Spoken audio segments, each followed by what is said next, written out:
It's 6:30 a.m. and the sky over Bristol is full of hot air balloons. Over 100 are here for the mass launch of the balloon Fiesta.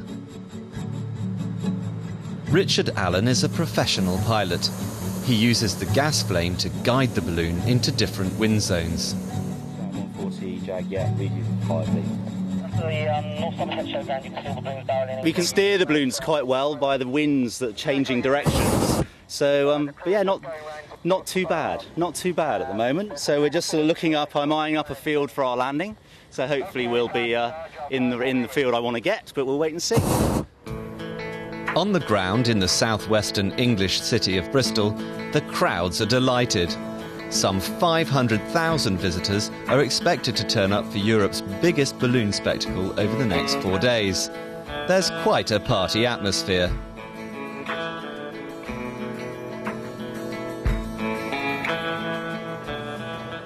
Everybody's in a good mood, it's beautiful, and we come, especially for the dawn lift, it's really worth getting up at 5 o'clock. 5 o'clock, yeah.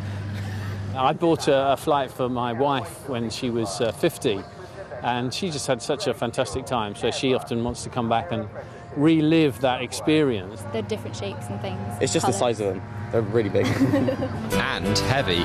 A nylon balloon weighs about 80 kilos. First it's rolled out.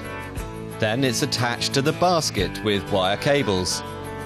Alan makes the final safety checks. He's responsible for the passengers. There are rope handles around the insides of the basket. You can hold those. You can hold the top of the tanks, and you can hold the poles. Things I do not want you to touch. Anything above your head, any of the instruments around the balloon. Most importantly, please don't touch this red line, okay? So that will make us fall out of the sky. Don't touch that. There's also a green line and a black line. Please don't touch those either. Nothing but hot air is needed to help a balloon rise, just under 3,000 cubic meters worth. Richard adjusts the propane gas flame and up he goes. The balloon can soar to a height of 500 meters, as long as the wind isn't stronger than 10 knots. The annual Balloon Fiesta has been taking place for 33 years now. It all started with Don Cameron, a balloon maker who still loves his craft. Very difficult to explain, but they're beautiful. They don't obey the laws of gravity. They just float up in the air, and there's a magic which is quite different from any other flying machine. There aren't only standard balloons to be seen in Bristol. There are some exotic specimens too.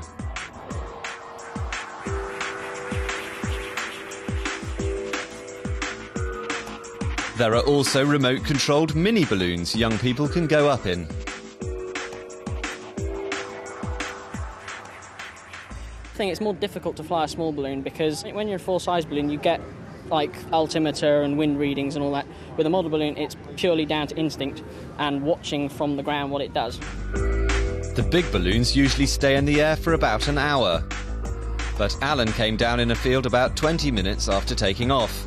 A driver goes to pick him up.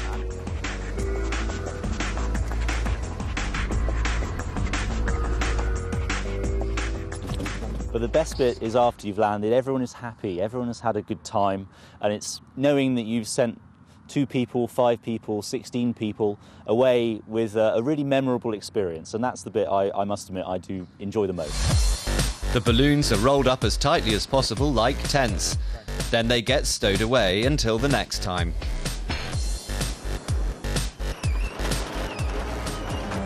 At the end of the day, the pilots and visitors wind down together. The night glow is all about the beat. The pilots light up their bright balloons to the rhythm of the music.